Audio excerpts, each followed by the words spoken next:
the heart of prayer. Introducing Surah Al-Fatiha. Surah Al-Fatiha is the opening chapter of the Quran. It's a unique surah revealed twice by Allah and holds immense significance in Islam. Muslims recite it in every prayer multiple times a day. This repetition highlights its central role in our connection with the divine. The surah beautifully encapsulates the essence of Islamic belief and practice. In just 7 verses, it guides us on a journey of understanding Allah, our purpose, and our relationship with Him. The word Fatiha means the opening. This name reflects its position as the first chapter of the Quran. It's also the first surah that Muslims learn and memorize. Surah Al-Fatiha acts as a gateway to understanding the entire Quran. It lays the foundation for our relationship with Allah. By delving into each verse, we can unlock profound meanings that resonate in our daily lives. This exploration will be a journey of discovery. We'll uncover the hidden depths of Surah Al-Fatiha, verse by verse. We'll see how its timeless message is just as relevant today as it was centuries ago.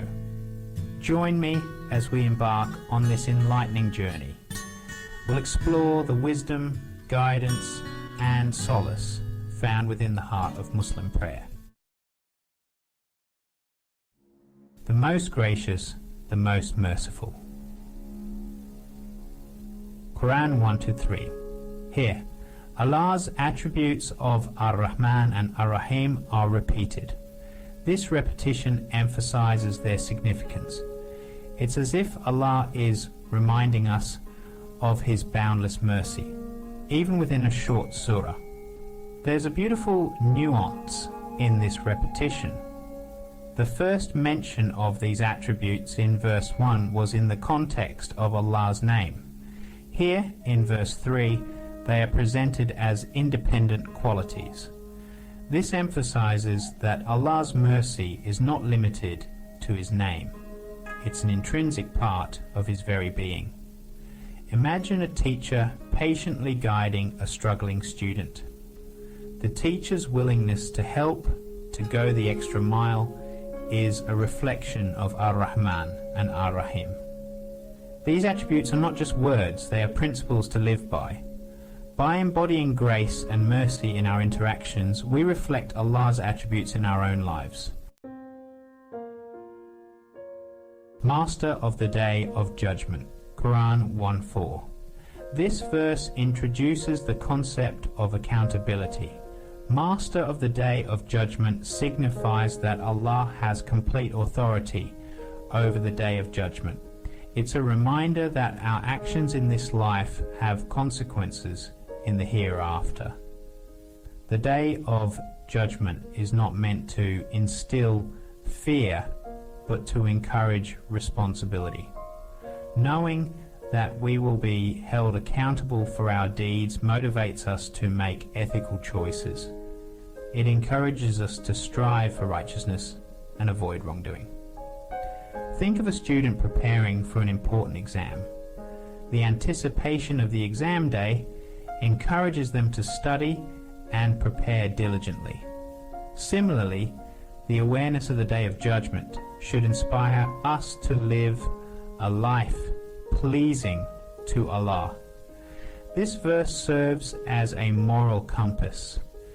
It reminds us to be mindful of our actions, knowing that we are accountable to a higher power.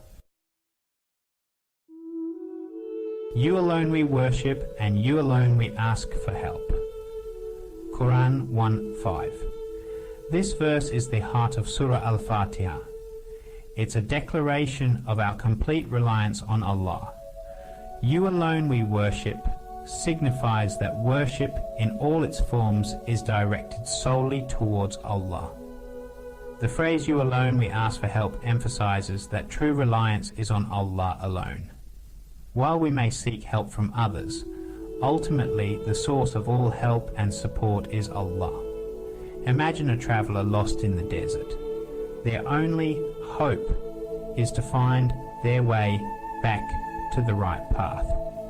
Similarly, in the journey of life, we rely on Allah's guidance to navigate challenges and make righteous choices. This verse teaches us the importance of humility and dependence on Allah. It reminds us that despite our efforts, true success and guidance come only from Him.